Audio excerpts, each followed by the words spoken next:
Paul va écrire les 2 lettres aux Thessaloniciens à partir de Corinthe, où Corinthe il va rester 1 année et demie à peu près. Vous trouvez ça dans Acte 18 aussi. Il va écrire aussi l'épître aux Galates, la Galatie étant une province de la Turquie actuelle. Donc là, on commence à avoir les premiers écrits. Et quand on lit ces épîtres, si vous lisez 1 Thessalonicien et 2 Thessaloniciens, ce sont les premières épîtres qui ont été écrites, vous voyez qu'elles s'adressent à des bébés spirituels.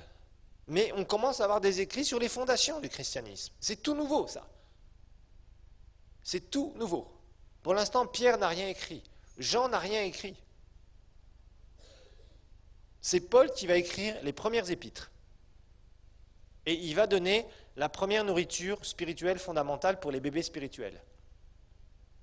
1 Thessaloniciens, 2 Thessaloniciens. Quand vous relisez les épîtres aux Thessaloniciens, rappelez-vous, c'est la nourriture de bébés.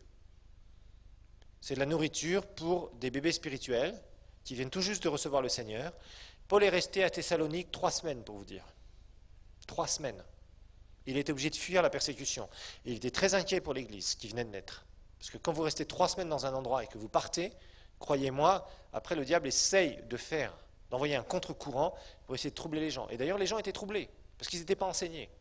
Paul va leur envoyer 2 lettres, et ça va les affermir. Il va même leur parler du retour de Jésus. Puis il va écrire celle aux Galates. Et celle aux Galates, c'est quoi? Aux Galates, c'était dans les églises de Galatie, cette province de la Turquie. Quand vous lisez l'épître aux Galates, qu'est-ce qu'on traite dans l'épître aux Galates? Si vous avez par exemple la Bible avec commentaire Scofield, vous verrez très largement que Galates, c'était quoi? Galates, c'est une épître où Paul est obligé de remettre les pendules à l'heure entre le salut par la grâce et chercher un salut, une justification par les œuvres. Paul est obligé d'expliquer. À nouveau, il dit non, si vous revenez à la loi, vous êtes déchus de la grâce. Vous n'êtes pas sauvés par les œuvres. Paul est obligé de leur réexpliquer tout ça, de A jusqu'à Z. Et Galates ne traite que de ça. D'abord, comment est-ce qu'il a reçu son évangile, comment il a rencontré les apôtres à Jérusalem, etc., etc. Là, entre la loi et la foi, qu'est-ce qu'il faut? Non, la loi, c'était le pédagogue. Ok, c'était vrai qu'Israël a eu cette loi de Moïse pour retenir la connaissance de Dieu et était supposée être la nation qui devait garder la connaissance de Dieu sur la terre. Et ils ont échoué lamentablement. Et Paul le dira, Paul donne des comparaisons entre Agar et Sarah, etc., etc. Et Paul va leur expliquer tout cela. Il dit non, vous pouvez marcher dans la grâce de Dieu, etc., etc. Donc tout ça, ce sont des épîtres qui sont des épîtres de fondation. Mais l'Église, en général, en avait besoin. Les églises en avaient besoin. Les chrétiens en avaient besoin. Il n'y avait pas d'autres écrits pour l'instant. Et il fallait une autorité spirituelle reconnue par tous, et particulièrement par les apôtres fondateurs de l'Église. Les 12-1, qui étaient avec Jésus, qui ont vu le Christ en chair et en os. Paul n'a jamais vu Jésus en chair et en os, il le dira lui-même. Les autres l'avaient vu parce que Dieu avait prévu des témoins oculaires, début des Actes des Apôtres, pour témoigner de la vie terrestre de Dieu le Fils en chair, de sa mort et de sa résurrection. C'était très important d'établir ce témoignage. Ensuite, en 53, on a le début donc du 3e voyage missionnaire. Donc on a le 3e voyage missionnaire, il faut le dire. 3e voyage missionnaire de Paul. En 53, acte 18 à 21. La fin d'acte 18. Paul retourne à Antioche à la fin de son 2e voyage missionnaire, puis il repart pour un 3e voyage missionnaire. Donc on voit que l'église d'Antioche a joué un rôle important pour le 1er voyage missionnaire, pour le 2e voyage missionnaire et pour le début du 3e voyage missionnaire de Paul. Et il faut dire une chose, le 1er voyage missionnaire de Paul a été très très fort en signes, prodiges et miracles et en église. Le 2e voyage était un peu plus mitigé comme résultat, il faut le dire. Le 3e voyage missionnaire de Paul, ça va être extraordinaire. Là, il va vraiment avoir un succès dans son ministère absolument fabuleux. Absolument fabuleux.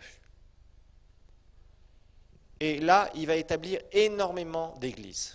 Paul va établir beaucoup d'églises. Et il va y avoir l'épicentre du christianisme. tout ce qui va se passer principalement, ça va être changé d'Antioche à Éphèse. Éphèse, c'est tout à fait à l'ouest de la Turquie, en Asie mineure. Et regardez les cartes, ça vous aidera beaucoup à comprendre. Relisez les actes avec les cartes, avec les dates et tout ça, vous allez comprendre beaucoup de choses. Premier voyage missionnaire, deuxième voyage missionnaire, troisième voyage missionnaire et quatrième voyage non missionnaire de Paul. Là, le troisième voyage missionnaire, Paul va, je dirais, au travers de son ministère, l'épicentre du christianisme va être, encore une fois, changé. Rappelez-vous qu'au début, tout se passe à Jérusalem. Ensuite, Jérusalem, il y a la persécution, et puis on ne sait pas trop ce qui se passe dans l'église de Jérusalem, mais c'est une église qui n'arrive jamais à s'établir réellement. Pourtant, c'était supposé être l'église mère, mais l'église de Jérusalem, même Paul, quand il y reviendra, à partir de Actes 21 et 22, eh bien, on voit que l'église, ça ne va pas bien. Ils n'ont pas de bâtiment où ils ne sont pas bien reconnus dans la ville, on ne sait pas exactement ce qui s'est passé. Pourtant, il y avait les apôtres au démarrage là-bas. Ensuite, on voit que Antioche devient l'épicentre du christianisme. Il se passe beaucoup de choses à Antioche, et d'Antioche, des gens sont envoyés. Et l'église d'Antioche marche très bien. L'église de Jérusalem ne marche pas très bien, il faut le dire. Et après, c'est Éphèse. Paul va commencer avec un groupe de 12 personnes à Éphèse. Il va y rester 3 ans et demi. Et toute cette région va être révolutionnée au travers de son ministère. Alors, quand on parle d'apôtre, voilà un apôtre. Quelqu'un qui arrive, il reste là quelques années dans un endroit, dans une région où il va tourner bien sûr, il va bouger, souvent. Et après, il y a eu un bouleversement total de la région. Voilà. Ça, c'est vraiment le ministère apostolique pur, il faut le dire. Donc il va créer bien sûr la première école biblique, si on peut appeler ça comme ça, ou le premier centre de formation pour les chrétiens et pour les ministères.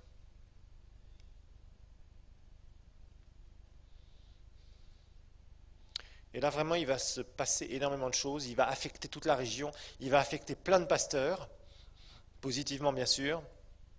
Il va avoir des signes, des prodiges et des miracles comme jamais il en a eu dans son ministère. Dans Acte 19, verset 11, on voit particulièrement, Dieu faisait des miracles particuliers par les mains de Paul, au point qu'on appliquait des linges qu'il avait touchés, que son corps avait touché, des malades étaient guéris quand on appliquait les linges, les démons sortaient sans même qu'il y ait qui que ce soit qui priait, tellement il était loin. C'était vraiment l'apogée de son ministère.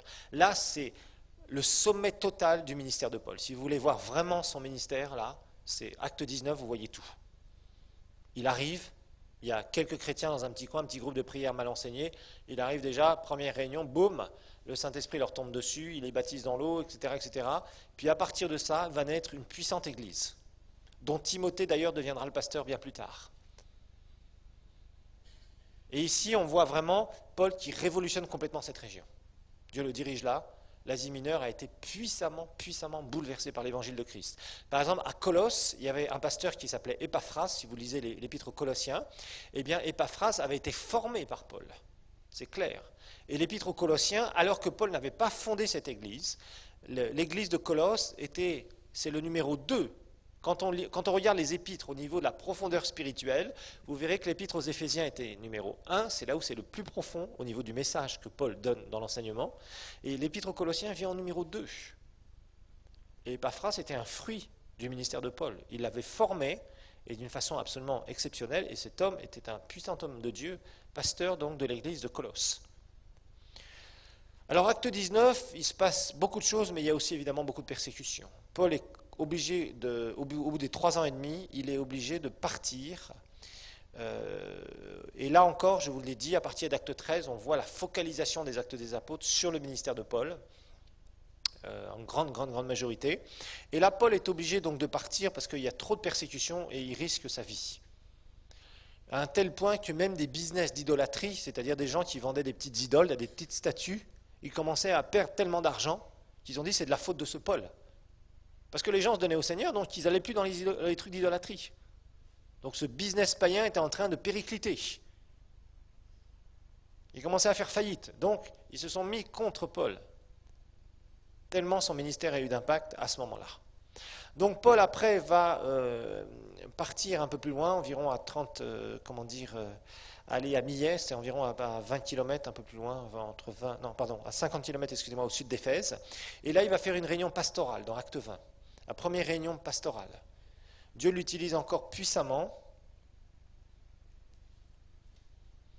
mais il est obligé de partir d'Éphèse et il appelle tous les responsables de la région. Et il fait une immense réunion pastorale où il exhorte. Et là, d'ailleurs, dans cette réunion pastorale, dans Acte 20, il y a de précieux enseignements pour les serviteurs de Dieu.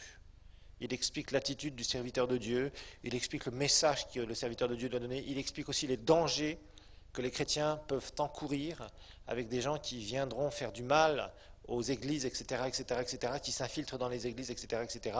Et Paul va donner un message très pathétique et ils savent que certainement ils ne le reverront plus. Donc ça se termine vraiment par des moments très émotionnels, juste à la fin d'Acte 20. Puis Acte 21, là, on va avoir un tournant qui est un peu étonnant. Tournant très étonnant du ministère de Paul. Acte 19, il en est à son apogée, il vit des choses extraordinaires. À début d'acte 20, il y a encore de très belles choses. Il ressuscite aussi Eutychus. Il fait une pastorale, mais il est obligé de fuir. Et je pense personnellement que Paul commençait à être un peu fatigué dans le ministère. Vous savez, quand vous êtes persécuté, quand vous vivez des choses extrêmement dures, au bout d'un moment, ça prend sur vous aussi. Et là, Paul va faire quelque chose, va prendre une décision, qui est une décision extrêmement bizarre, qui va amener son ministère public quasiment à son terme, quand on analyse bien les choses. Dans Acte 21, Paul se retrouve chez Philippe l'évangéliste. Philippe qu'on trouve dans la Samarie. Philippe avait des enfants qui marchaient avec le Seigneur, et il y a un prophète qui vient là, Agabus, qu'on trouve aussi dans Acte 11, on avait étudié ça quand il avait prophétisé une famine. Et Agabus reçoit une parole du Seigneur. Il dit, l'homme à qui appartient cette ceinture, il se lie avec cette ceinture et il dit, voici ce qui va se passer s'il monte à Jérusalem, quand il va monter à Jérusalem. Voilà. Et Paul a pris une décision, c'est d'aller à Jérusalem. Et il n'a pas été le bienvenu à Jérusalem, c'était une catastrophe. Il s'est focalisé. Certains pensent qu'il avait un peu une certaine mélancolie de ses racines juives, etc. Il y a eu beaucoup de commentaires sur ça, parce qu'il va y avoir des fruits qui vont vraiment être mauvais à ce moment-là, entre guillemets, pour son ministère. Quand on étudie le ministère de Paul, franchement, de acte 13 jusqu'à acte 20, c'est fabuleux. Un puissant ministère. Maintenant, après ces années, là, il prend la décision d'aller à Jérusalem. Il pense que c'est vraiment la volonté du Seigneur. Personnellement, quand j'étudie et quand je vois la suite, je ne vois pas une direction du Seigneur. Parce que, franchement, il va mettre un terme à son ministère public. Franchement, dommage. Maintenant, vous pouvez avoir une autre opinion, mais quand nous serons au ciel et que nous parlerons avec l'apôtre Paul, vous verrez qu'il dira « Tu avais raison, pasteur Olivier ». Alors, il arrive à Jérusalem, et à Jérusalem, ça se passe très très mal. Très mal. Là, directement, les Juifs le cherchent. Ils veulent absolument le prendre, le tuer. Alors, il fait un espèce de vœu, il se rase la tête, il y a toutes sortes de choses là pour essayer de se conformer, etc., etc. Enfin bref, il y a tout un tas de trucs bizarres qui se passent là-bas. On a l'impression qu'il retourne à des racines judaïques bizarres. Il veut absolument témoigner devant tout le monde. Alors, il y a une grande foule qui veut le lyncher. Il fait taire tout le monde et il commence à donner son témoignage. Il n'y a pas une âme qui se convertit. Un échec total. Partout où Paul était passé jusqu'à présent, les gens se sont donnés au Seigneur. Là, il parle devant son peuple lui-même, au prix de sa vie. Les Romains ont été obligés de le faire partir parce sinon les Juifs allaient le tuer, allaient le lyncher. Il n'y a pas une personne qui se donne au Seigneur, pas une. Mais au contraire, ils sont encore plus excités. Ils ont envie encore de le mettre plus à mort. Donc il y avait une telle violence ce jour-là. C'était terrible. Il n'y a qu'une chose que les Juifs voulaient faire à Jérusalem, c'était chercher ce Paul. Quand ils ont appris qu'il avait osé venir à Jérusalem, ils avaient décidé de le tuer.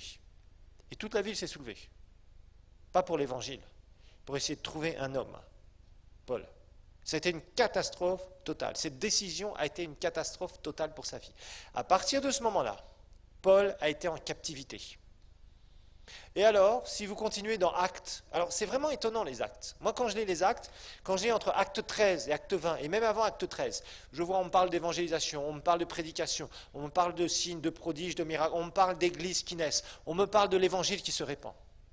À partir d'Acte 22, Luc écrit l'histoire de Paul et continue. Et qu'est-ce qui se passe? Bien, Paul est là, il va d'endroit en endroit. On le fait croupir dans une prison, on le fait sortir. Il y a un officiel romain qui un jour veut entendre son témoignage, et puis après le renvoie en prison, on le fait traîner parce qu'il pense que Paul va lui donner de l'argent. Il n'y a que des histoires comme ça, des histoires, excusez-moi, mais vraiment inintéressantes par rapport au ministère de Paul, ce ministère fabuleux qu'il avait. Il se retrouve manipulé par les gens. Ah bien sûr, il témoigne à des autorités, au roi Agrippa, au roi de ceci, au roi machin, au roi de truc. Mais ces gens-là ne se convertissent pas. Personne d'entre eux ne se convertira. Et je sais que ces gens-là ont entendu l'évangile par d'autres voies que par Paul. Et Paul, je ne sais pas, est-ce qu'il s'est senti investi d'une mission spéciale ou d'un seul coup, le Seigneur lui avait dit au départ de sa conversion qu'il irait devant des rois, etc. Oui, d'accord. Mais est-ce que c'était ça que le Seigneur attendait de lui? On ne voit aucune conversion quasiment. En tout cas, pas parmi ces gens officiels. Ce n'est pas un jugement que je donne ici, comprenez-moi bien. Mais on essaye de comprendre ce qui se passe. Oser dire quoi que ce soit contre l'apôtre Paul, ce serait fou. Mais là, on voit vraiment que quand on analyse sa décision de Jérusalem, c'était une... Alors, ça, on traîne. Alors, au bout d'un moment même, pour sa défense, il en appelle à Rome. On allait le libérer, il en appelle à Rome. Et le fait qu'un citoyen romain, parce que Paul était à la fois juif et il avait la citoyenneté romaine, c'était possible à l'époque. Avoir cette citoyenneté romaine, d'abord, lui permettait de ne pas avoir certains traitements. Il a d'ailleurs subi certains traitements et il a seulement dit après, vous avez fait ça, mais je suis citoyen romain. Il aurait dû le dire avant plutôt que de se faire battre. Donc plusieurs fois, il a eu des réactions comme ça. Qu'est-ce qu'il va faire ici? Il va en appeler à Rome. Ils étaient prêts à le lâcher, à le relâcher, parce qu'ils ne trouvaient rien. Ils ne trouvaient aucune condamnation devant la justice. Il n'avait rien fait de mal. Et c'est vrai, Paul n'avait jamais rien fait de mal. La seule chose que les Juifs lui reprochaient, c'était qu'il prêchait le nom de Jésus. Mais ça, ce n'est pas un délit. Ce n'était pas un délit. Il voulait le libérer, et Paul, juste avant, dit non, moi j'en appelle à Rome. Il fait ça, il dit bon, t'en as appelé à Rome, il faut que tu ailles à Rome. Donc il l'envoie captif à Rome. Les Romains l'envoient captif à Rome. Et là encore, c'est tout un truc, il y a des complots contre lui, il y a des complots déjoués. Vraiment, on voit que, bon, c'est vrai qu'il témoigne, mais les gens s'en foutent complètement de son témoignage. Les Juifs n'ont pas du tout voulu entendre son témoignage, et pourtant les Juifs avaient entendu le témoignage de Jésus depuis longtemps, puisque l'évangile était prêché et a été prêché largement à Jérusalem. Ils n'avaient pas besoin, en plus du témoignage de Paul. Pourquoi devait-il se justifier devant les Juifs? À quoi cela lui servait-il, si c'était de simplement mettre sa vie en danger? Il n'a pas besoin que les hommes le justifient, il a besoin que Christ le justifie. Et il va faire ça continuellement. Alors, constamment, il est là, il se fait manipuler, etc., etc. Et puis finalement, vous voyez, il y a acte 20, 22, 23, 24, 25, 26. Et il redonne son témoignage, et il parle devant, mais il est toujours captif. Et on essaye de le manipuler, on essaye d'attenter à sa vie, on essaye ceci, on essaye cela. Puis finalement, comme il en a appelé à César, chapitre 26, à la fin, eh bien, on l'envoie vers Rome par bateau. Et là, il fait naufrage. Il a failli mourir. Pendant toutes ces années, Paul n'a fondé aucune église. On ne sait même pas s'il a amené quelques âmes au Seigneur. Je n'entends plus Paul faire des miracles et des guérisons. On n'entend plus Paul exercer son ministère publiquement. Alors si cette décision d'aller à Jérusalem était du Seigneur, ça voudrait dire que le Seigneur voulait mettre un terme au ministère de Paul. Et personnellement, je ne peux pas accepter ce genre de choses. Donc Paul s'en tire, je dirais tout juste, du naufrage.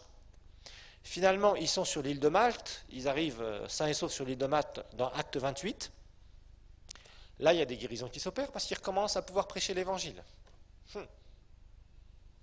Le gouverneur de l'île est très malade. Il prie pour lui, il est guéri. C'est la seule fois où on voit une guérison ici, chez les païens. Puis il témoigne à quelques personnes. Et après, il va à Rome. À Rome, il est captif. Il est en résidence surveillée. Et là, il reçoit des gens, acte 28, il reçoit des gens, oui, mais les Juifs ne veulent rien entendre. Donc toutes ces années n'ont pas été productives pour le ministère de Paul. Il était appelé à fonder des églises, apôtre. C'est vrai qu'il a écrit en prison, oui, d'accord, mais pas seulement en prison. Il s'est retrouvé dans des situations extrêmement difficiles. Donc ce 4e voyage missionnaire, ça a été vraiment inintéressant. Bon, il est resté 3 ans à Césarée, 2 ans à Rome après qu'il ait fait son voyage non missionnaire, qu'il a été envoyé à Rome. Bon, c'est vrai qu'il a écrit des épîtres, Colossiens, Philippiens, Philémon. Ensuite, qu'est-ce qui se passe? Après acte 28, on le sait de par des personnes qui ont écrit sur Paul. Donc Paul va être relâché 2 ans. 2 ans, après acte 28. Acte 28, ça se termine où il est encore captif, là. Mais bon, il peut rendre témoignage, il y a des gens qui viennent le visiter, etc. etc. Mais après acte 28, donc, il est relâché pendant 2 ans. On pense qu'il a été libre pendant 3 à 4 ans après ça. Il est libre pendant 3 ou 4 ans. On ne sait pas exactement ce qu'il fait, les actes s'arrêtent avant ça. S'arrêtent avant sa libération. Donc pendant 3 ou 4 ans, il va dans différents endroits, et c'est là où il va écrire 1 Timothée et 2 Timothée, et Tite aussi. 1 Timothée, 2 Timothée et Tite, pendant cette période-là.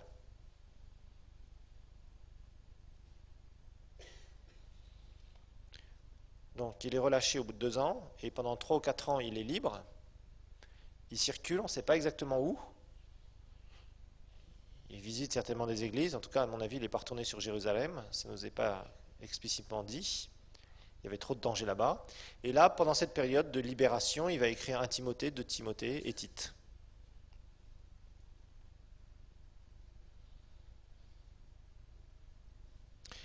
Et puis, il va se faire arrêter encore. Il va se faire arrêter et il va être martyrisé, c'est-à-dire qu'il va être tué comme martyr pour sa foi en 68. En 68.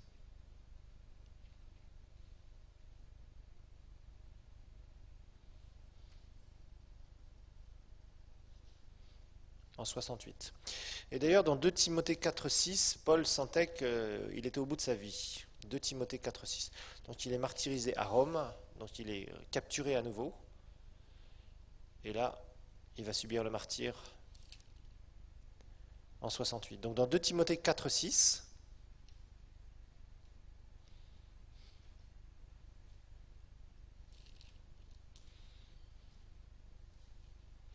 c'est évidemment la dernière épître qu'il va écrire.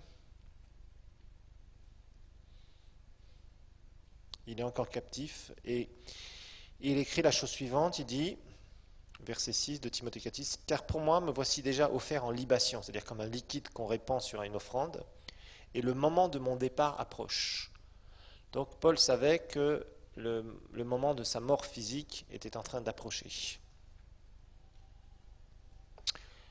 Alors, qu'est-ce qui s'est passé aussi dans cette période-là? Parce que dans les années 60, après Jésus, eh bien, il va se passer un certain nombre de choses au niveau de certains apôtres. En 62, Jacques, le demi-frère du Seigneur, 62, Jacques, le demi-frère du Seigneur, va être tué dans le temple de Jérusalem.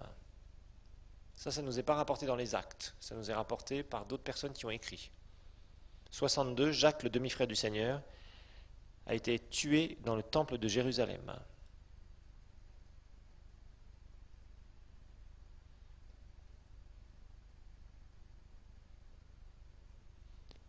« 62, Jacques, le demi-frère du Seigneur, il a été tué dans le temple de Jérusalem. » En 64, il y a une grande partie de Rome qui a été brûlée et détruite par le feu.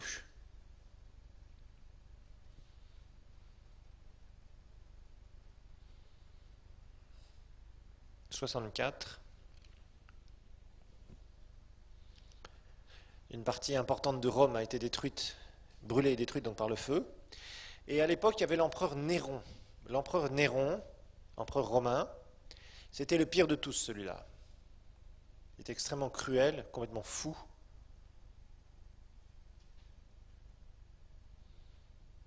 Et il a été dit qu'en fait c'était l'empereur Néron qui a allumé le feu et qui a fait accuser les chrétiens. C'est ce qui est dit dans certains livres d'histoire. Donc, il est dit dans certains livres donc, que ce serait Néron, le pire des empereurs romains, qui a allumé le feu et qui a accusé les chrétiens. En fait, il en a fait un prétexte, entre autres. Et évidemment, des milliers et des milliers de chrétiens ont été mis à mort à cause sous ce prétexte-là.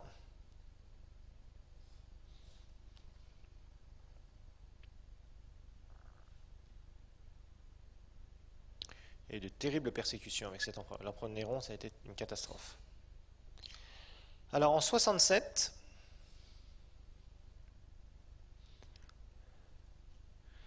Pierre a été aussi martyrisé, c'est-à-dire mis à mort pour sa foi. 67, Pierre a été martyrisé. Et nous avons un récit dans Jean chapitre 21 où il y a une prophétie que Jésus va donner à Pierre. Jean 21, versets 18 et 19.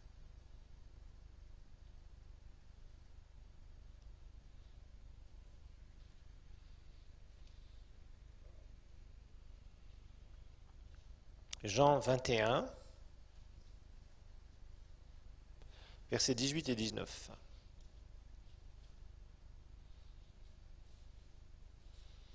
Jésus va prophétiser sur la mort de Pierre, la façon dont ça va se passer.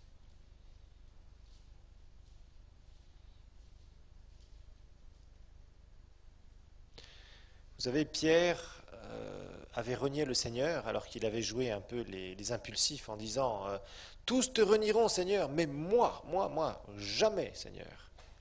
Et quand il y a eu cette histoire de coq qui a chanté 3 fois, là, Pierre s'est retrouvé vraiment dans la confusion. Et puis, eh bien, un jour, il y a eu une petite mise au point entre le Seigneur et son disciple. Et on trouve ça dans Jean, chapitre 21. Jésus apparaît à ses disciples, près de la mer de Tibériade. Et là, ils sont en train de pêcher, c'est après la résurrection. Ils sont retournés à la pêche. Et Jésus commence à dire, mais Pierre, est-ce que tu m'aimes plus que ceci-là? Et Pierre lui dit, oui Seigneur, tu sais que je t'aime. Et là, évidemment, il y a tout un jeu, il y a des mots grecs qui sont utilisés, des verbes grecs. Jésus lui dit au verset 15, Jésus dit à Simon-Pierre, Simon, fils de Jonas, m'aimes-tu, agapao, amour divin, plus que cela, c'est-à-dire plus que les autres ici qui sont parmi nous. Et Pierre lui dit, Seigneur, tu sais que je t'aime, philéo, c'est-à-dire je t'aime pas de l'amour divin, je t'aime comme un ami, Seigneur. Et Jésus lui répète encore une deuxième fois, verset 16, Simon, fils de Jonas, m'aimes-tu, agapao, c'est-à-dire de l'amour du Seigneur, de l'amour divin, de l'amour qui ne cherche pas son intérêt. Pierre lui répondit, oui Seigneur, tu sais que je t'aime, philéo, je t'aime bien comme un ami, oui je t'aime bien Seigneur. Et Jésus lui dit, ok, prends soin de mes brebis, sois un bon berger. Et il lui dit pour la 3e fois, Simon Pierre, est-ce que tu m'aimes? Et là Jésus utilise le verbe grec philéo, est-ce que tu m'aimes bien? Est-ce que tu m'aimes bien Pierre? Et Pierre a été attristé à ce moment-là. Il dit pour la 3e fois, est-ce que tu m'aimes? Mais là il utilisait un verbe grec beaucoup moins fort. Et Pierre lui dit la bonne réponse que tous les chrétiens disent, Seigneur, tu sais toutes choses. Tu sais que je t'aime, philéo. Et Jésus lui dit, prends soin de mes brebis. En fait, Jésus était en train de faire une petite mise au point relationnelle. Pierre avait toujours été extrêmement impulsif en disant, moi, tu sais, Seigneur, je suis le premier parmi les disciples. C'est moi qui est prêt à aller le plus loin avec toi, Seigneur. Vous savez, comme ça, il y a des chrétiens qui ont toujours des grandes bouches, pour ne pas dire des grandes gueules. Hein, des gens qui parlent de beaucoup de choses à propos du Seigneur et à propos de ce qu'ils sont prêts à faire pour le Seigneur. Et Pierre avait ce genre de problème. Et là, ça a été réglé dans l'intimité avec le Seigneur. Jésus a montré clairement à Pierre sa faiblesse, mais que ce n'était pas irrévocable. Et Jésus va lui dire quelque chose après. Il va lui parler de sa mort. Il a dit, c'est vrai, bon, maintenant tu vois bien toi-même qu'aujourd'hui, là, dans le stade où tu es, dans ton stade d'avancement dans la relation avec moi, tu parles beaucoup plus que ce que tu es capable de faire. Mais au verset 18, il va lui dire quelque chose qui est absolument extraordinaire. Et ça montrera la croissance spirituelle par laquelle Pierre va passer. En vérité, je te le dis, quand tu étais plus jeune, tu attachais toi-même ton vêtement et tu allais où tu voulais. C'est-à-dire, tu étais quelqu'un de très impulsif. Tu étais quelqu'un de avec une volonté très forte. Mais Jésus lui dit, tu vas changer, sous-entendu. Mais quand tu seras vieux, tu étendras tes mains et un autre te l'attachera. Attends, excusez-moi. Mais quand tu seras vieux, tu étendras tes mains et un autre te l'attachera et te mènera, attachera ton vêtement, où tu ne voudras pas. Verset 19, ça nous donne l'éclaircissement sur cette prophétie. C'est une prophétie que Jésus est en train de lui dire. Jésus est en train de parler sur la mort de Pierre. Et il dit cela pour indiquer par quelle mort Pierre glorifierait Dieu. Après avoir ainsi parlé, il lui dit « Suis-moi ». Jésus était en train de lui dire « Il y a quelqu'un qui va étendre tes mains ». Jésus est en train de prophétiser sur la façon dont Pierre allait mourir. Et l'apôtre Pierre est mort, martyrisé. C'est-à-dire qu'on a voulu, et on l'a mis à mort. Et il est raconté que Pierre n'a pas voulu être crucifié comme son maître. C'est-à-dire, les Romains, les mises à mort, les condamnations à mort dans l'Empire romain, c'était la crucifixion. Et Pierre a dit, étendre les mains. Quand vous êtes crucifié, vous étendez les mains. Jésus avait prophétisé ça sur Pierre. Et Pierre a dit, je ne veux pas mourir comme mon maître. Et il a demandé à être crucifié à l'envers. Et Pierre est mort crucifié à l'envers. C'est comme ça que Pierre est mort en 67, quand il a été martyrisé. Et ici encore, les autres disciples, Pierre se retourna verset 20 et fit venir à leur suite le disciple que Jésus aimait, c'est-à-dire Jean. Celui qui pendant le souper s'était penché sur la poitrine de Jésus et avait dit « Seigneur, qui est celui qui te livre ?» Verset 21, en le voyant, Pierre lui dit « Et à celui-ci, Seigneur, qu'est-ce qui va lui arriver ?» Toujours les petites questions, vous savez, que les gens veulent avoir. « Seigneur, lui, et lui, et lui. » Jésus lui dit « Si je veux qu'il demeure jusqu'à ce que je vienne, que t'importe, toi suis-moi. » Là-dessus, le bruit se répandait parmi les frères que ce disciple ne mourrait jamais. Pourtant, Jésus ne lui avait pas dit qu'il ne mourrait pas, mais simplement, il avait dit « Si je veux qu'il demeure jusqu'à ce que je vienne, que t'importe. » Et en fait, donc on voit Pierre va mourir dans cette condition-là, c'est-à-dire qu'il va être crucifié à l'envers, la tête en bas. C'est comme ça que Pierre va accepter de mourir et que cette prophétie de Jean 21, versets 18 et 19, va s'accomplir. Pierre, à ce moment-là, va écrire sa deuxième épître, juste avant de mourir, en 66. Un an avant sa mort, Pierre écrit sa deuxième épître.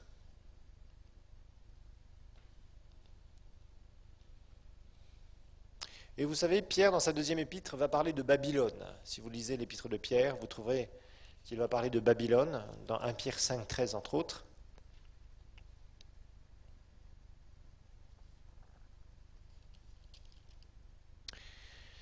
Et la fameuse Babylone dont il est parlé, Babylone, c'est le symbole, vous savez, de la prostituée, c'est-à-dire celle qui va se donner à fond pour les puissances diaboliques pendant les 7 ans où il y aura la tribulation.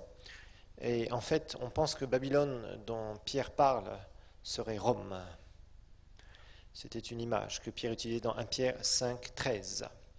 Alors, pour conclure cette partie avant, je dirais sur laquelle on a quand même beaucoup d'écrits, notez qu'à la fin de cette période, donc de la naissance de l'Église à 68, on en est là, à la fin de cette période, une bonne partie du Nouveau Testament est écrit, jusqu'en 68 donc, une bonne partie du Nouveau Testament est écrit,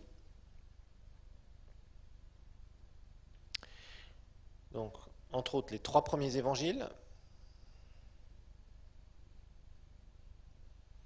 1 Pierre et 2 Pierre, et toutes les épîtres de Paul. 3 premiers évangiles, 1 Pierre, 2 Pierre, toutes les épîtres de Paul aussi. Et sur l'épître aux Hébreux, par contre, on pense qu'elle a été écrite dans cette période-là, dans les années 60 et quelques, mais on ne sait pas exactement l'auteur. L'auteur ne se déclare pas directement dans l'épître aux Hébreux. Personnellement, je pense que c'est Paul, mais comme l'auteur ne se déclare pas, on ne peut pas en être sûr à 100%. Voilà pour ce deuxième cours. Donc Paul va écrire les 2 lettres aux Thessaloniciens à partir de Corinthe, où Corinthe il va rester 1 année et demie à peu près. Vous trouvez ça dans Acte 18 aussi. Il va écrire aussi l'épître aux Galates, la Galatie étant une province de la Turquie actuelle. Donc là, on commence à avoir les premiers écrits. Et quand on lit ces épîtres, si vous lisez 1 Thessalonicien et 2 Thessaloniciens, ce sont les premières épîtres qui ont été écrites. Vous voyez qu'elles s'adressent à des bébés spirituels. Mais on commence à avoir des écrits sur les fondations du christianisme. C'est tout nouveau, ça. C'est tout nouveau. Pour l'instant, Pierre n'a rien écrit. Jean n'a rien écrit. C'est Paul qui va écrire les premières épîtres. Et il va donner la première nourriture spirituelle fondamentale pour les bébés spirituels. 1 Thessaloniciens, 2 Thessaloniciens. Quand vous relisez les épîtres aux Thessaloniciens, rappelez-vous, c'est la nourriture de bébés. C'est de la nourriture pour des bébés spirituels qui viennent tout juste de recevoir le Seigneur. Paul est resté à Thessalonique 3 semaines, pour vous dire. 3 semaines. Il était obligé de fuir la persécution. Il était très inquiet pour l'Église qui venait de naître. Parce que quand vous restez 3 semaines dans un endroit et que vous partez, croyez-moi, après le diable essaye d'envoyer un contre-courant pour essayer de troubler les gens. Et d'ailleurs, les gens étaient troublés, parce qu'ils n'étaient pas enseignés. Paul va leur envoyer 2 lettres, et ça va les affermir. Il va même leur parler du retour de Jésus. Puis il va écrire celle aux Galates. Et celle aux Galates, c'est quoi? Aux Galates, c'était dans les églises de Galatie, cette province de la Turquie. Quand vous lisez l'épître aux Galates, qu'est-ce qu'on traite dans l'épître aux Galates? Si vous avez par exemple la Bible avec commentaire Scofield, vous verrez très largement que Galates, c'était quoi? Galates, c'est une épître où Paul est obligé de remettre les pendules à l'heure entre le salut par la grâce et chercher un salut, une justification par les œuvres. Paul est obligé d'expliquer. À nouveau, il dit non, si vous revenez à la loi, vous êtes déchus de la grâce. Vous n'êtes pas sauvés par les œuvres. Paul est obligé de leur réexpliquer tout ça, de A jusqu'à Z. Et Galates ne traite que de ça. D'abord, comment est-ce qu'il a reçu son évangile, comment il a rencontré les apôtres à Jérusalem, etc., etc. Là, entre la loi et la foi, qu'est-ce qu'il faut? Non, la loi, c'était le pédagogue. Ok, c'était vrai qu'Israël a eu cette loi de Moïse pour retenir la connaissance de Dieu et était supposée être la nation qui devait garder la connaissance de Dieu sur la terre. Et ils ont échoué lamentablement. Et Paul le dira, Paul donne des comparaisons entre Agar et Sarah. Etc., etc. Et Paul va leur expliquer tout cela. Il dit, non, vous pouvez marcher dans la grâce de Dieu, etc., etc. Donc tout ça, ce sont des épîtres qui sont des épîtres de fondation. Mais l'Église, en général, en avait besoin. Les églises en avaient besoin. Les chrétiens en avaient besoin. Il n'y avait pas d'autres écrits pour l'instant. Et il fallait une autorité spirituelle reconnue par tous, et particulièrement par les apôtres fondateurs de l'Église, les 12-1, qui étaient avec Jésus, qui ont vu le Christ en chair et en os. Paul n'a jamais vu Jésus en chair et en os, il le dira lui-même. Les autres l'avaient vu parce que Dieu avait prévu des témoins oculaires, début des Actes des Apôtres, pour témoigner de la vie terrestre de Dieu le Fils en chair, de sa mort et de sa résurrection. C'était très important d'établir ce témoignage. Ensuite, en 53, on a le début donc du 3e voyage missionnaire, donc on a le 3e voyage missionnaire, il faut le dire, 3e voyage missionnaire de Paul, en 53, acte 18 à 21, la fin d'acte 18. Paul retourne à Antioche à la fin de son 2e voyage missionnaire, puis il repart pour un 3e voyage missionnaire. Donc on voit que l'église d'Antioche a joué un rôle important pour le 1er voyage missionnaire, pour le 2e voyage missionnaire et pour le début du 3e voyage missionnaire de Paul. Et il faut dire une chose, le 1er voyage missionnaire de Paul a été très très fort en signes, prodiges et miracles et en église. Le 2e voyage était un peu plus mitigé comme résultat, il faut le dire. Le 3e voyage missionnaire de Paul, ça va être extraordinaire. Là, il va vraiment avoir un succès dans son ministère absolument fabuleux. Absolument fabuleux. Et là, il va établir énormément d'églises. Paul va établir beaucoup d'églises. Et il va y avoir l'épicentre du christianisme. Tout ce qui va se passer principalement, ça va être changé d'Antioche à Éphèse. Éphèse, c'est tout à fait à l'ouest de la Turquie, en Asie mineure. Et regardez les cartes, ça vous aidera beaucoup à comprendre. Relisez les actes avec les cartes, avec les dates et tout ça, vous allez comprendre beaucoup, beaucoup de choses. Premier voyage missionnaire, deuxième voyage missionnaire, troisième voyage missionnaire et quatrième voyage non missionnaire de Paul.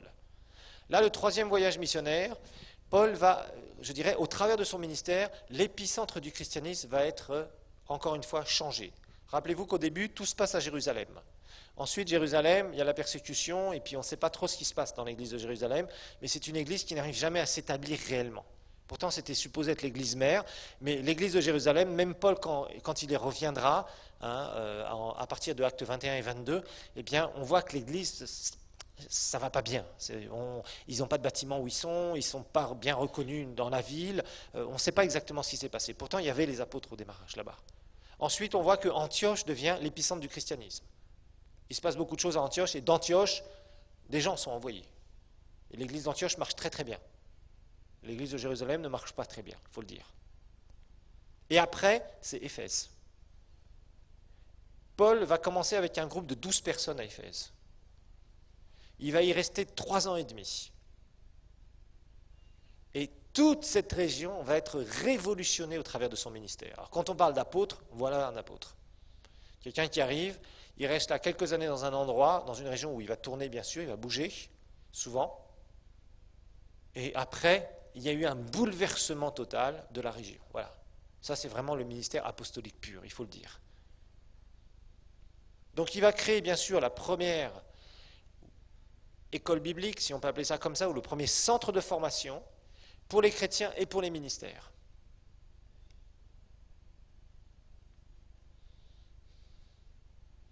Et là, vraiment, il va se passer énormément de choses. Il va affecter toute la région. Il va affecter plein de pasteurs, positivement, bien sûr. Il va avoir des signes, des prodiges et des miracles comme jamais il en a eu dans son ministère.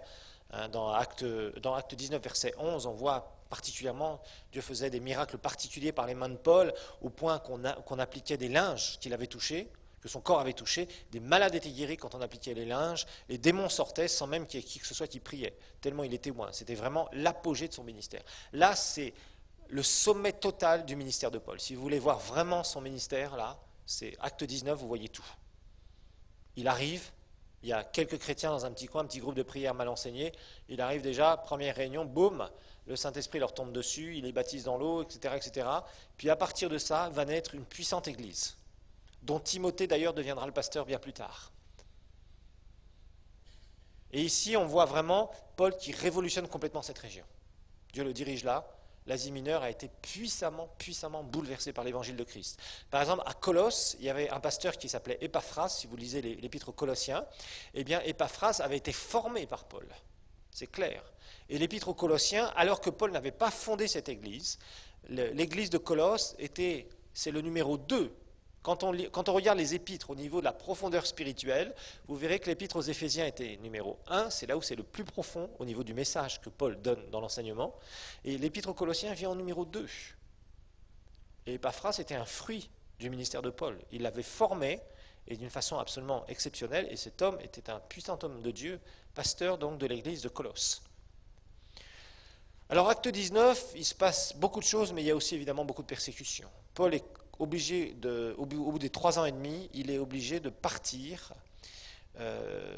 Et là encore, je vous l'ai dit, à partir d'acte 13, on voit la focalisation des actes des apôtres sur le ministère de Paul, en grande majorité. Et là, Paul est obligé donc de partir parce qu'il y a trop de persécutions et il risque sa vie. À un tel point que même des business d'idolâtrie, c'est-à-dire des gens qui vendaient des petites idoles, des petites statues, ils commençaient à perdre tellement d'argent qu'ils ont dit c'est de la faute de ce Paul. Parce que les gens se donnaient au Seigneur, donc ils n'allaient plus dans les trucs d'idolâtrie. Donc ce business païen était en train de péricliter. Il commençait à faire faillite. Donc ils se sont mis contre Paul. Tellement son ministère a eu d'impact à ce moment-là. Donc Paul après va partir un peu plus loin, environ à 30, aller à Millet, c'est environ à 20 km, un peu plus loin, entre 20, non pardon, à 50 km, excusez-moi, au sud d'Éphèse. Et là il va faire une réunion pastorale dans Acte 20, la première réunion pastorale. Dieu l'utilise encore puissamment,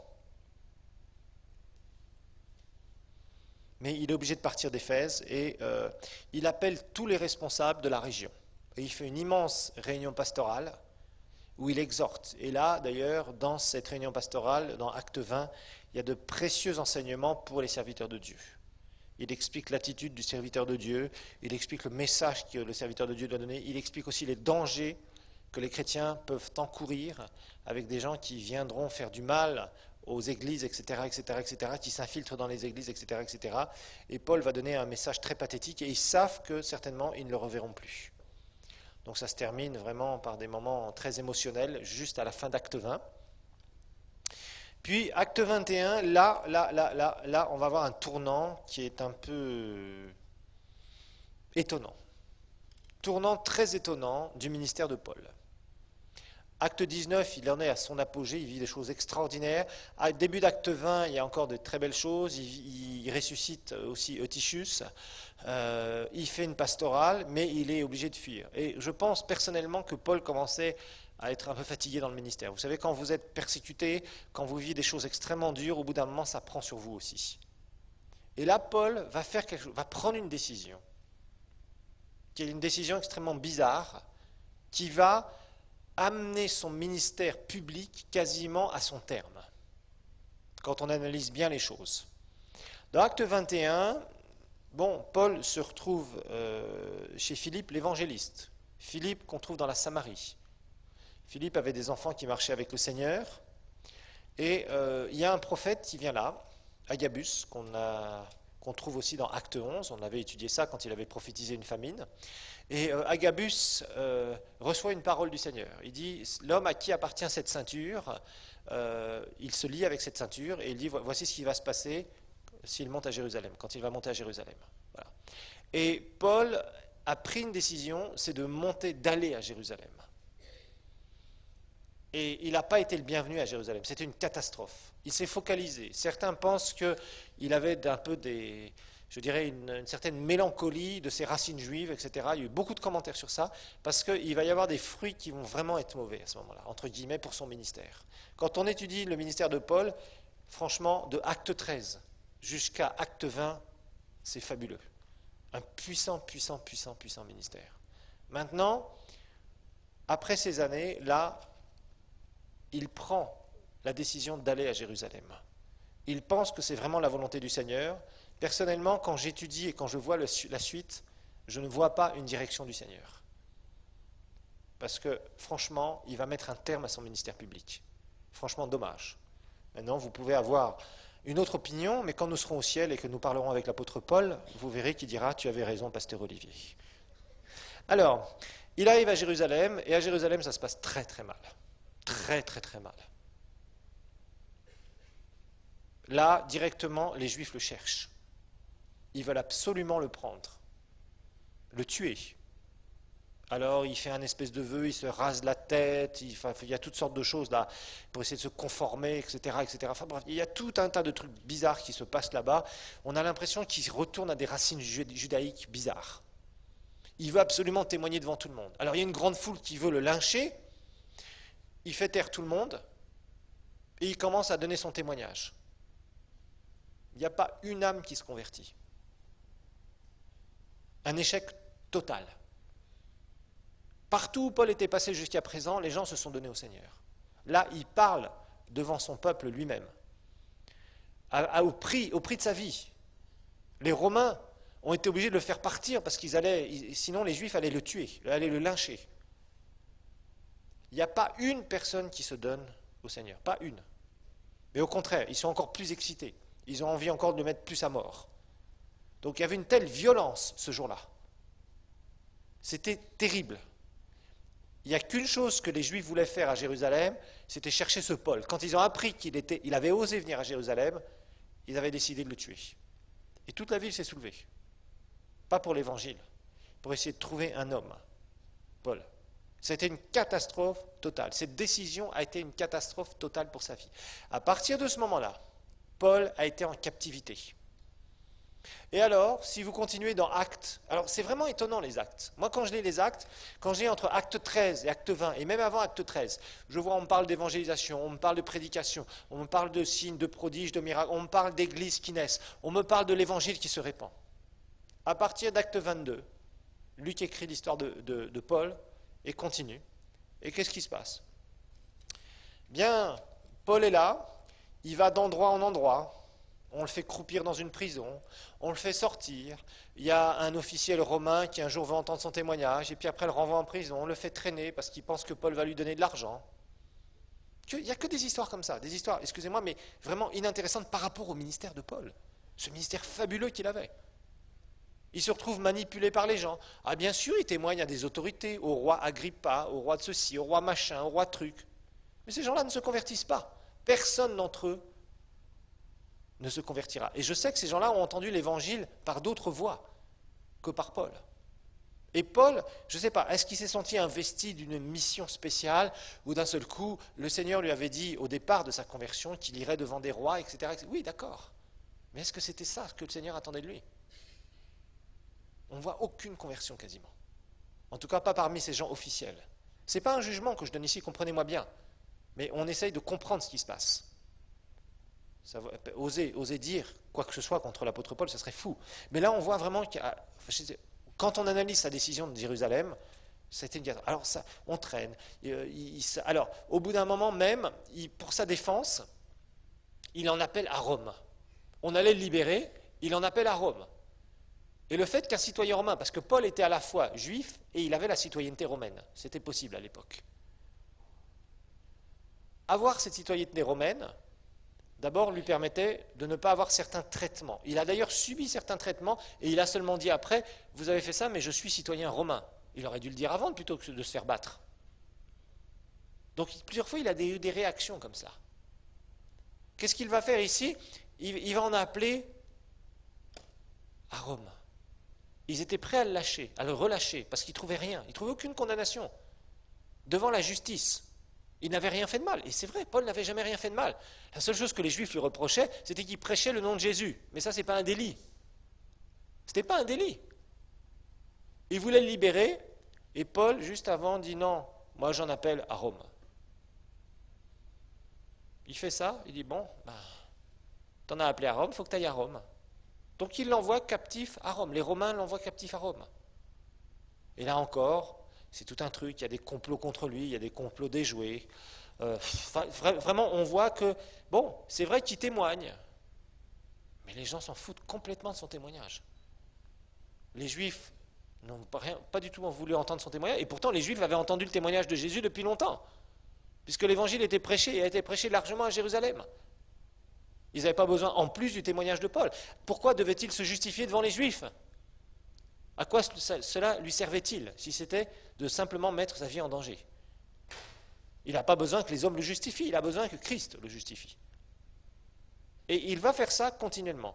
Alors, constamment, il est là, il se fait manipuler, etc., etc. Et puis finalement, vous voyez, il y a acte 20, 22, 23, 24, 25, 26. Et il redonne son témoignage, et il parle devant, mais il est toujours captif. Et on essaye de le manipuler, on essaye d'attenter à sa vie, on essaye ceci, on essaye cela. Puis finalement, comme il en a appelé à César, chapitre 26, à la fin, eh bien, on l'envoie vers Rome par bateau. Et là, il fait naufrage. Il a failli mourir. Pendant toutes ces années, Paul n'a fondé aucune église. On ne sait même pas s'il a amené quelques âmes au Seigneur. Je n'entends plus Paul faire des miracles et des guérisons. On n'entend plus Paul exercer son ministère publiquement. Alors si cette décision d'aller à Jérusalem était du Seigneur, ça voudrait dire que le Seigneur voulait mettre un terme au ministère de Paul. Et personnellement, je ne peux pas accepter ce genre de choses. Donc Paul s'en tire, je dirais tout juste, du naufrage. Finalement, ils sont sur l'île de Malte, ils arrivent sains et saufs sur l'île de Malte dans Acte 28. Là, il y a des guérisons qui s'opèrent parce qu'ils recommencent à pouvoir prêcher l'évangile. Le gouverneur de l'île est très malade. Il prie pour lui, il est guéri. C'est la seule fois où on voit une guérison ici, chez les païens. Puis il témoigne à quelques personnes, et après, il va à Rome. À Rome, il est captif. Il est en résidence surveillée. Et là, il reçoit des gens, acte 28, il reçoit des gens, oui, mais les Juifs ne veulent rien entendre. Donc toutes ces années n'ont pas été productives pour le ministère de Paul. Il était appelé à fonder des églises, apôtre. C'est vrai qu'il a écrit en prison, oui, d'accord, mais pas seulement en prison. Il s'est retrouvé dans des situations extrêmement difficiles. Donc ce 4e voyage missionnaire, ça a été vraiment inintéressant. Bon, il est resté 3 ans à Césarée, 2 ans à Rome après qu'il ait fait son voyage non missionnaire, qu'il a été envoyé à Rome. Bon, c'est vrai qu'il a écrit des épîtres, Colossiens, Philippiens, Philémon. Ensuite, qu'est-ce qui se passe? Après acte 28, on le sait de par des personnes qui ont écrit sur Paul. Donc Paul va être relâché 2 ans. 2 ans, après acte 28. Acte 28, ça se termine où il est encore captif, là. Mais bon, il peut rendre témoignage, il y a des gens qui viennent le visiter, etc. etc. Mais après acte 28, donc, il est relâché pendant 2 ans. On pense qu'il a été libre pendant 3 à 4 ans après ça. Il est libre pendant 3 ou 4 ans. On ne sait pas exactement ce qu'il fait, les actes s'arrêtent avant ça. S'arrêtent avant sa libération. Donc pendant 3 ou 4 ans, il va dans différents endroits, et c'est là où il va écrire 1 Timothée et 2 Timothée, et Tite aussi. 1 Timothée, 2 Timothée et Tite, pendant cette période-là.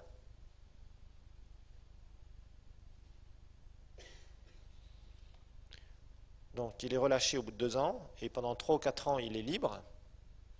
Il circule, on ne sait pas exactement où. Il visite certainement des églises, en tout cas, à mon avis, il n'est pas retourné sur Jérusalem, ça ne nous est pas explicitement dit. Il y avait trop de danger là-bas. Et là, pendant cette période de libération, il va écrire 1 Timothée, 2 Timothée et Tite.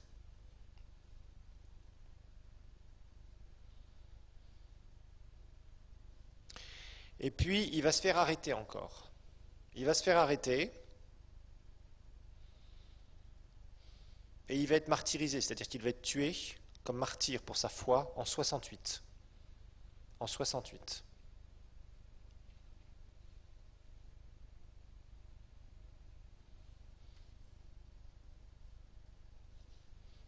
En 68.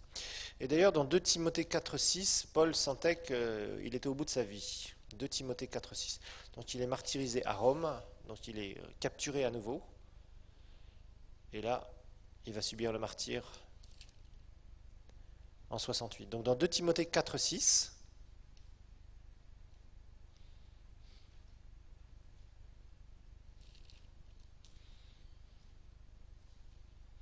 c'est évidemment la dernière épître qu'il va écrire.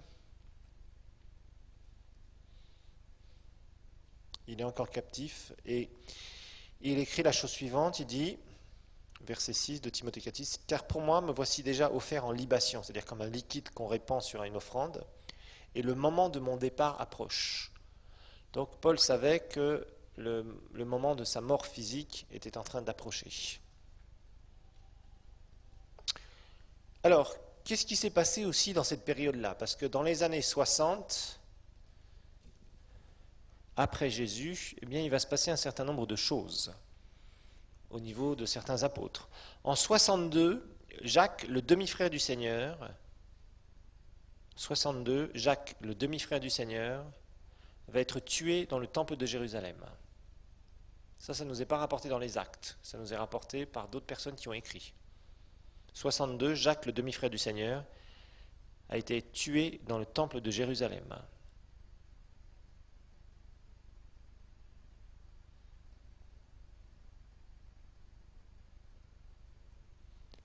« 62, Jacques, le demi-frère du Seigneur, il a été tué dans le temple de Jérusalem. » En 64,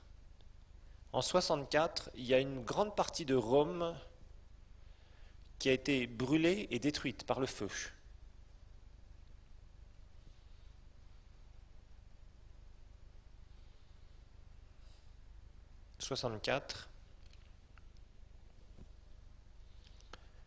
Une partie importante de Rome a été détruite brûlée et détruite donc par le feu. Et à l'époque, il y avait l'empereur Néron.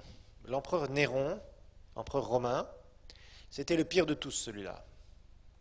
Il était extrêmement cruel, complètement fou.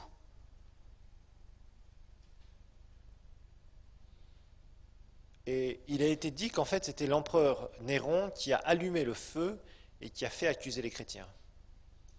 C'est ce qui est dit dans certains livres d'histoire. Donc, il est dit dans certains livres donc, que ce serait Néron, le pire des empereurs romains, qui a allumé le feu et qui a accusé les chrétiens. En fait, il en a fait un prétexte, entre autres. Et évidemment, des milliers et des milliers de chrétiens ont été mis à mort à cause sous ce prétexte-là.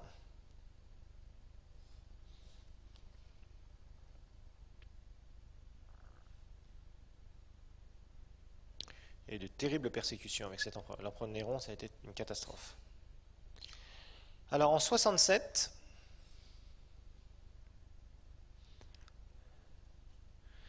Pierre a été aussi martyrisé, c'est-à-dire mis à mort pour sa foi. 67, Pierre a été martyrisé.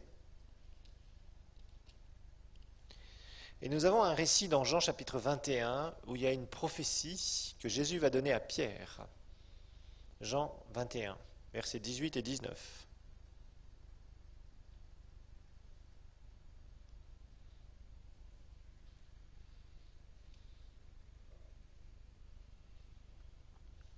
Jean 21, versets 18 et 19.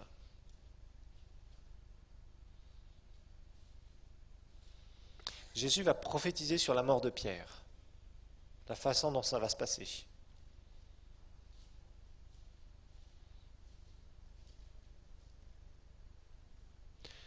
Vous savez, Pierre avait renié le Seigneur alors qu'il avait joué un peu les impulsifs en disant tous te renieront, Seigneur, mais moi, jamais, Seigneur.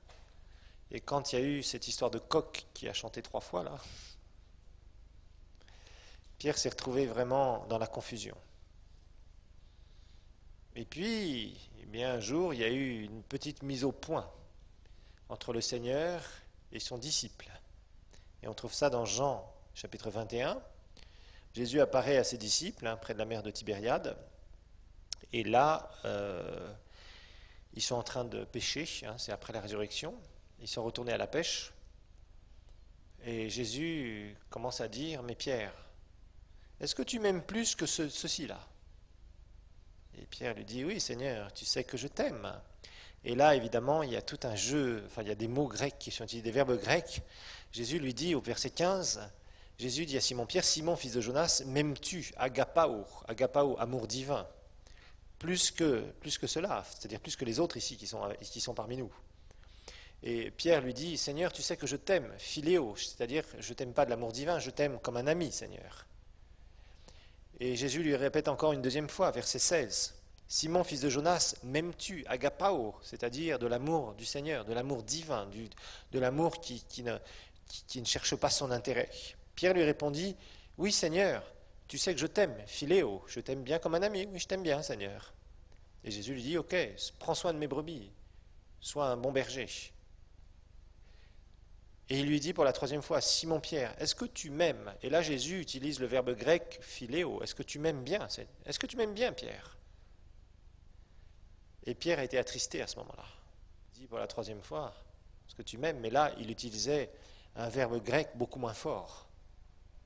Et Pierre lui dit la bonne réponse que tous les chrétiens disent, Seigneur, tu sais toutes choses. Tu sais que je t'aime, philéo. Et Jésus lui dit, prends soin de mes brebis. En fait, Jésus était en train de faire une petite mise au point relationnelle. Pierre avait toujours été extrêmement impulsif en disant, moi, tu sais, Seigneur, je suis le premier parmi les disciples. C'est moi qui est prêt à aller le plus loin avec toi, Seigneur. Vous savez, comme ça, il y a des chrétiens qui ont toujours des grandes bouches, pour ne pas dire des grandes gueules. Des gens qui parlent de beaucoup de choses à propos du Seigneur et à propos de ce qu'ils sont prêts à faire pour le Seigneur. Et Pierre avait ce genre de problème. Et là, ça a été réglé dans l'intimité avec le Seigneur. Jésus a montré clairement à Pierre sa faiblesse, mais que ce n'était pas irrévocable. Et Jésus va lui dire quelque chose après. Il va lui parler de sa mort. Et elle dit, c'est vrai, bon, maintenant tu vois bien toi-même qu'aujourd'hui, là, dans le stade où tu es, dans ton stade d'avancement dans la relation avec moi, tu parles beaucoup plus que ce que tu es capable de faire. Mais au verset 18, il va lui dire quelque chose qui est absolument extraordinaire. Et ça montrera la croissance spirituelle par laquelle Pierre va passer. En vérité, je te le dis, quand tu étais plus jeune, tu attachais toi-même ton vêtement et tu allais où tu voulais. C'est-à-dire, tu étais quelqu'un de très impulsif. Tu étais quelqu'un de avec une volonté très forte. Mais Jésus lui dit, tu vas changer, sous-entendu. Mais quand tu seras vieux, tu étendras tes mains et un autre te l'attachera. Attends, excusez-moi. Mais quand tu seras vieux, tu étendras tes mains et un autre te l'attachera et te mènera, attachera ton vêtement, où tu ne voudras pas. Verset 19, ça nous donne l'éclaircissement sur cette prophétie. C'est une prophétie que Jésus est en train de lui dire. Jésus est en train de parler sur la mort de Pierre. Et il dit cela pour indiquer par quelle mort Pierre glorifierait Dieu. Après avoir ainsi parlé, il lui dit « Suis-moi ». Jésus était en train de lui dire « Il y a quelqu'un qui va étendre tes mains ». Jésus est en train de prophétiser sur la façon dont Pierre allait mourir. Et l'apôtre Pierre est mort, martyrisé. C'est-à-dire qu'on a voulu, et on l'a mis à mort. Et il est raconté que Pierre n'a pas voulu être crucifié comme son maître. C'est-à-dire, les Romains, les mises à mort, les condamnations à mort dans l'Empire romain, c'était la crucifixion. Et Pierre a dit, étendre les mains. Quand vous êtes crucifié, vous étendez les mains. Jésus avait prophétisé ça sur Pierre. Et Pierre a dit, je ne veux pas mourir comme mon maître. Et il a demandé à être crucifié à l'envers. Et Pierre est mort crucifié à l'envers. C'est comme ça que Pierre est mort en 67, quand il a été martyrisé. Et ici encore, les autres disciples, Pierre se retourna verset 20 et fit venir à leur suite le disciple que Jésus aimait, c'est-à-dire Jean.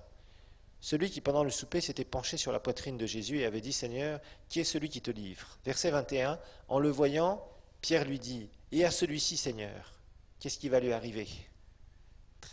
Toujours les petites questions, vous savez, que les gens veulent avoir. « Seigneur, lui, et lui, et lui. » Jésus lui dit « Si je veux qu'il demeure jusqu'à ce que je vienne, que t'importe, toi suis-moi. » Là-dessus, le bruit se répandait parmi les frères que ce disciple ne mourrait jamais. Pourtant, Jésus ne lui avait pas dit qu'il ne mourrait pas, mais simplement, il avait dit « Si je veux qu'il demeure jusqu'à ce que je vienne, que t'importe. » Et en fait, donc on voit Pierre va mourir dans cette condition-là, c'est-à-dire qu'il va être crucifié à l'envers, la tête en bas. C'est comme ça que Pierre va accepter de mourir et que cette prophétie de Jean 21, versets 18 et 19, va s'accomplir. Pierre, à ce moment-là, va écrire sa deuxième épître, juste avant de mourir, en 66. Un an avant sa mort, Pierre écrit sa deuxième épître.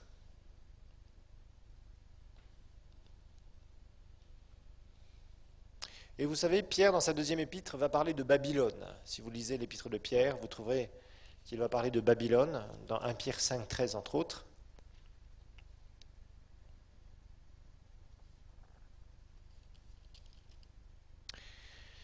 Et la fameuse Babylone dont il est parlé, Babylone, c'est le symbole, vous savez, de la prostituée, c'est-à-dire celle qui va se donner à fond pour les puissances diaboliques pendant les 7 ans où il y aura la tribulation. Et en fait, on pense que Babylone dont Pierre parle serait Rome. C'était une image que Pierre utilisait dans 1 Pierre 5, 13. Alors, pour conclure cette partie avant, je dirais sur laquelle on a quand même beaucoup d'écrits, notez qu'à la fin de cette période, donc de la naissance de l'Église à 68, on en est là, à la fin de cette période, une bonne partie du Nouveau Testament est écrit, jusqu'en 68 donc, une bonne partie du Nouveau Testament est écrit. Donc, entre autres, les 3 premiers évangiles, 1 Pierre et 2 Pierre, et toutes les épîtres de Paul. 3 premiers évangiles, 1 Pierre, 2 Pierre, toutes les épîtres de Paul aussi. Et sur l'épître aux Hébreux, par contre, on pense qu'elle a été écrite dans cette période-là, dans les années 60 et quelques, mais on ne sait pas exactement l'auteur. On pense, enfin, l'auteur ne se déclare pas directement dans l'Épître aux Hébreux. Personnellement, je pense que c'est Paul, mais comme l'auteur ne se déclare pas, on ne peut pas en être sûr à 100%. Voilà pour ce deuxième cours.